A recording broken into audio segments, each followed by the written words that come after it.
If your Nintendo Switch is stuck on the loading screen, it can be frustrating. Follow these simple steps to troubleshoot and potentially resolve the issue. Step 1. Restart the console. Power off your Nintendo Switch by holding down the power button for about 12 seconds until it shuts down. Wait a few moments, then turn it back on to see if the issue persists.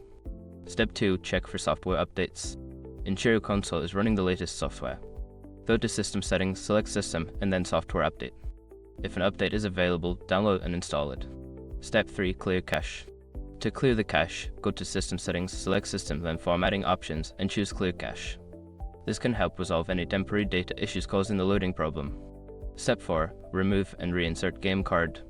If you're using a physical game card, remove it from the console and inspect it for dirt or damage. Clean it gently with a soft cloth, then reinsert it to see if that resolves the loading issue. Step 5. Factory reset. As a last resort, you can perform a factory reset. Go to System Settings, select System, then Formatting Options, and choose Initialize Console. Be aware that this will erase all data, so back up important files first.